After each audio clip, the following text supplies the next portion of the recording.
आदरणीय मेरे प्रिय दोस्तों और भक्तों, एक बार फिर श्री कबीर साहब के कबीर बीजक नामक ग्रंथ से हमने आपके समक्ष रामायणी नंबर 7 और रामायणी नंबर 8 के व्याख्या सहित अर्थ गायन सहित किए थे। दोस्तों, आज रामायणी नंबर 8 से आगे यानी रामायणी नंबर 9 और रामायणी नंबर 10 के बारे में आपके समक्ष यह वृत्तांत रख रहा हूँ। दोस्तों, पहले रामायणी का गायन करूँगा और उसके पश्चात आपको उसके भावार्थ के बारे में बताऊँगा। दोस्तों, उम्मीद करता हूँ कि यह वृत्तांत आपको बहुत अच्छा लगेगा, आपको उत्साहित करने वाला होगा। दोस्तों, अच्छा लगे तो इसको लाइक और शेयर अवश्य कीजिए। कमेंट सेक्शन में जाकर अपने कमेंट्स ज़रूर दीजिए और चैनल को सब्सक्राइब करेंगे तो आपको इसी तरह के सूक्ष्म भक्ति वृत्तांत मिलते रहेंगे, ऐसा मेरा आश्वासन है। तो दोस्तों, आइए बिना समय गवाए रामायणी संख्या 9 कबीर बीजक को शुरू करते हैं। बांधे अष्ट कष्ट 9 सूता, यम बांधे अंजन के पूता। बांधे अष्ट कष्ट 9 सूता, यम बांधे अंजन के पूता। यम के वाहन बांधे जनी, बांधे सृष्टि कहाँ लौगनी। यम के वाहन बांधे जनी, बांधे सृष्टि कहाँ लौगनी। बांधे देव 33 करोरी, संबरत लोह बंद गौ तोरी। बांधे देव 33 करोरी, संबरत लोह बंद गौ तोरी। राजा संवरे तुरिया चढ़ी, पंथी संवरे नाम ले बढ़ी। राजा संवरे तुरिया चढ़ी, पंथी संवरे नाम ले बढ़ी। अर्थ विहूणा संवरे नारी, प्रजा संवरे पोहमी झारी। अर्थ विहूणा संवरे नारी, प्रजा संवरे पुहमी झारी। दोस्तों, रामायणी संख्या 9 कबीर बीजक। बांधे अष्ट कष्ट 9 सूता, यम बांधे अंजनी के पूता। अर्थात 8 सिद्धियां और 9 निधियां।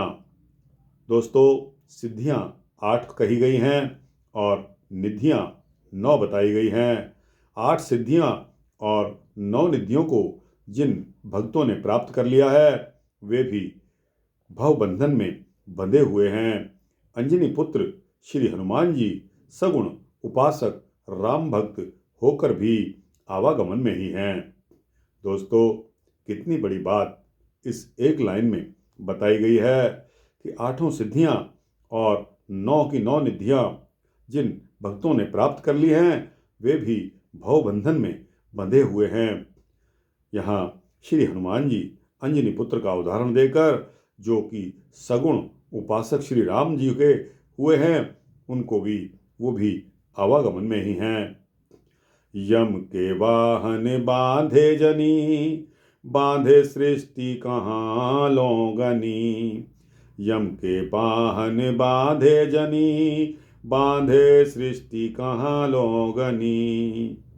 अर्थात आवागमन में बंधा हुआ जीव यमराज के वाहन बने हुए हैं। यमराज ने संसार के जीवों को जन्म मरण के बंधन में बांधा हुआ है। कहाँ तक गिनाया जाए, संपूर्ण जगत के सगुण निर्गुण भक्त और अज्ञानी जीव उसी यम बंधन में बंधे हुए हैं। बांधेउ देव 33 करोरी, बांधेउ देव 33 करोरी, समृत लोह बंद गौ तोरी। अर्थात 33 करोड़ देवता को भी यमराज ने भवबंधन में बांधा हुआ है। सगुण निर्गुण भक्तों का मानना है कि हरि का सुमिरन करने वाले भक्त यम बंधन से मुक्त होकर स्वर्ग को चले जाते हैं।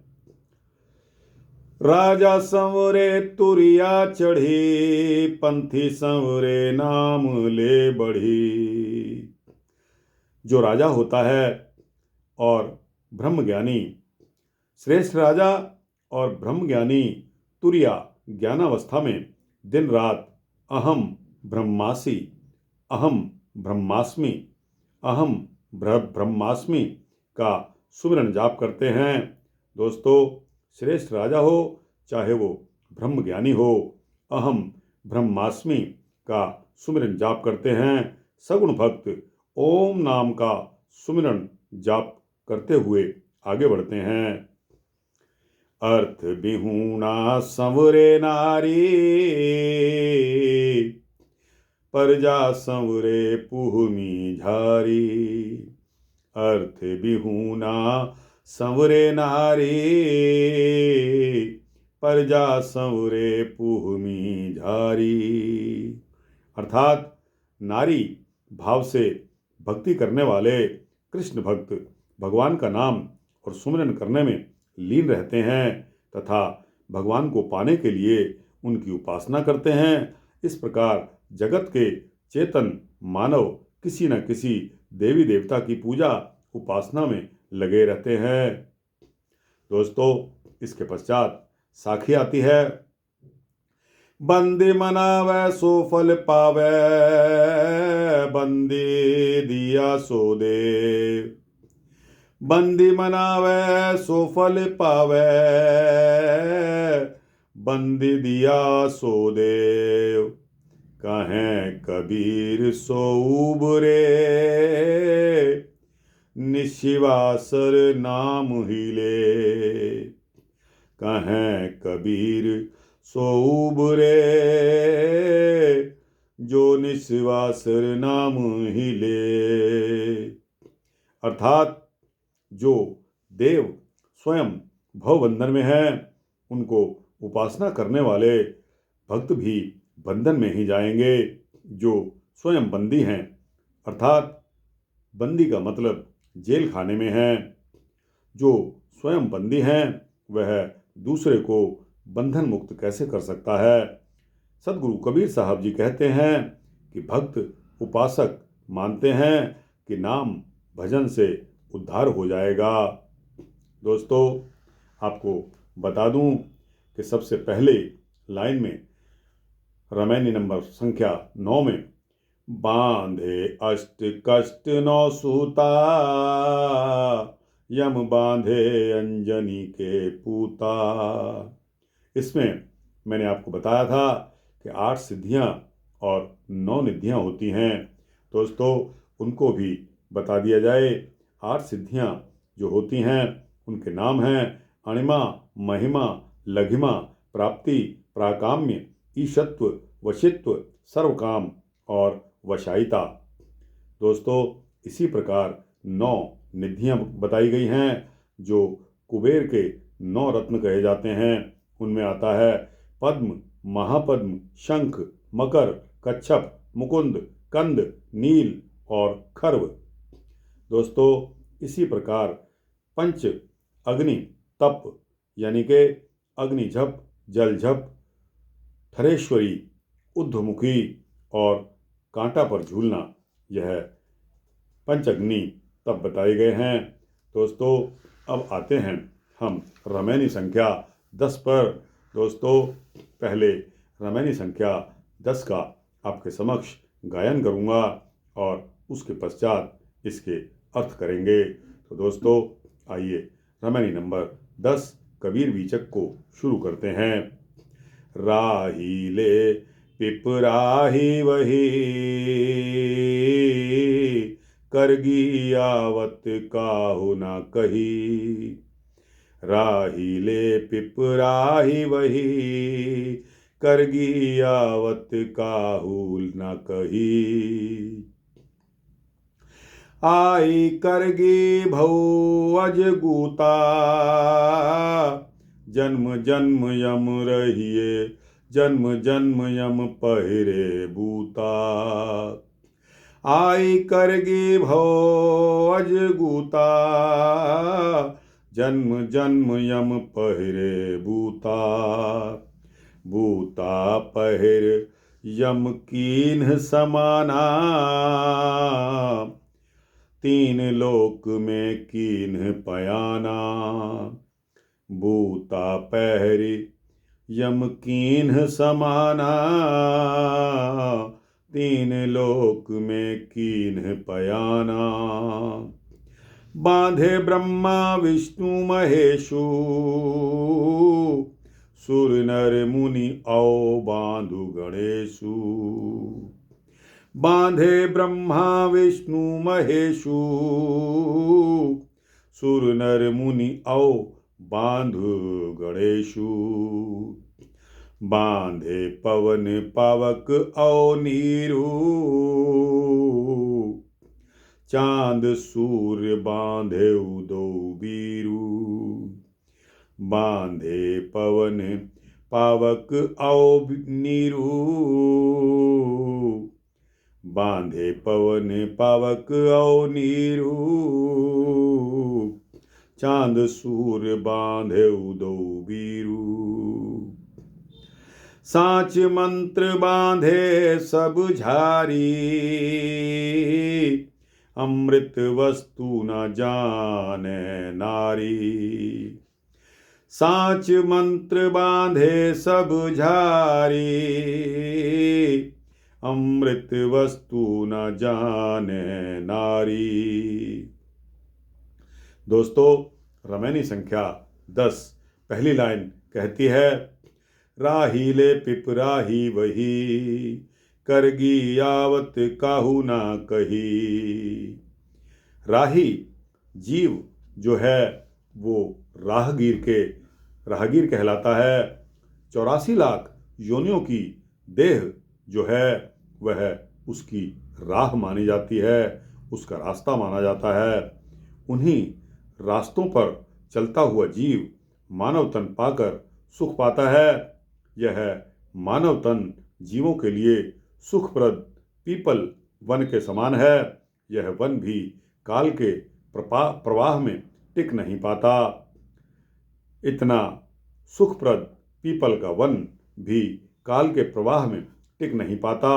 इससे बचने का उपाय किसी ने नहीं बताया।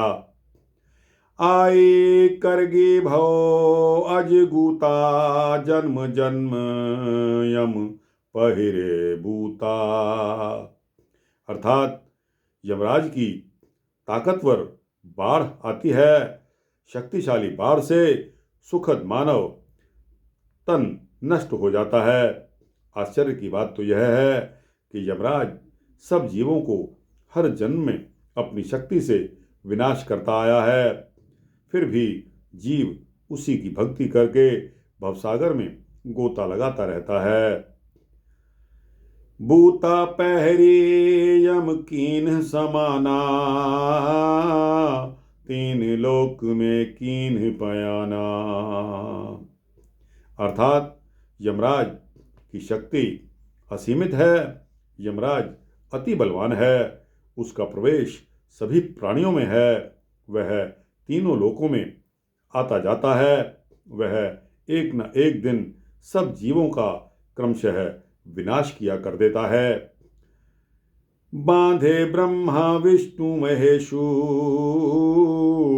सुर नर मुनि ओ बांधु गणेशु। इस यमराज ने ब्रह्मा जी को, विष्णु जी को, महेश जी को, देवता, मानव, ऋषि, मुनि सहित गणेश जी को भी मृत्यु के बंधन में बांधा हुआ है। कितना बलशाली है यमराज, यानी कि जिसको हम निरंजन भी कहते हैं। बांधे पवन पावक औ नीरू, चांद सूर्य बांधे उदो बीरू। बांधे पवन पावक ओ नीरू, चांद सूर्य बांधे उदो बीरू। अर्थात यमराज ने हवा, अग्नि, पृथ्वी और पानी को भी विनाश के अधीन बांधा हुआ है। इसके पश्चात आता है, सांच मंत्र बांधे सब झारी, अमृत वस्तु न जाने नारी। सांच मंत्र बांधे सब झारी, अमृत वस्तु न जाने नारी। अर्थात जगत के जीवों ने ओंकार की शक्ति को ही सत्य माना है तथा उसी की भक्ति में अपने आप को लगाया हुआ है। किसी ने सत्य पुरुष के अमृत वस्तु सार शब्द को नहीं परखा है। दोस्तों, सत्य पुरुष के सार शब्द को परखने की आवश्यकता है। इसके पश्चात दोस्तों और भक्तों, कबीर साहब की साखी आती है। अमृत वस्तु जाने नहीं, मगन भया सब लोग।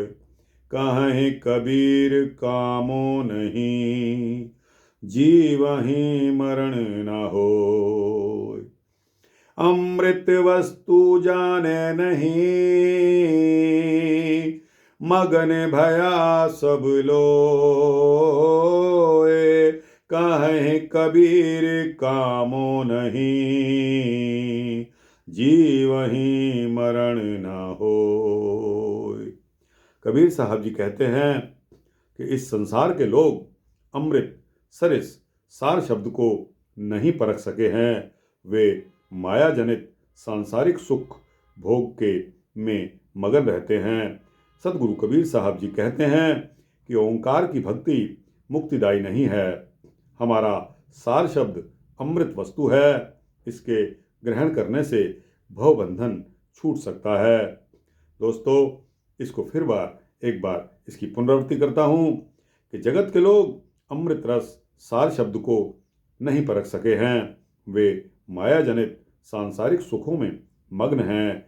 कबीर साहब जी कहते हैं कि ओंकार की भक्ति मुक्तिदायी नहीं है। हमारा सार शब्द अमृत वस्तु है। इसके ग्रहण करने से भवबंधन टूट जाता है और छूट सकता है। तो दोस्तों, यह रामायणी संख्या 9 और 10 के भावार्थ गायन सहित मैंने आपके समक्ष रखे। आपको कैसे लगे? दोस्तों, अच्छे लगे हों तो इसको लाइक और शेयर करते हुए अपने दोस्तों, भक्तों, मित्रों, जिज्ञासुओं के पास पहुंचाना। कमेंट्स बॉक्स में जाकर कमेंट देना मत भूलना। और दोस्तों, इस चैनल को सब्सक्राइब कर देंगे तो आपको इसी तरह के सूक्ष्म भक्ति वृत्तांत मिलते रहेंगे, ऐसा मेरा आश्वासन है। दोस्तों, जय श्री कबीर साहब, जय श्री कबीर साहब, जय परमपिता परमात्मा, जय उत्तम पुरुष।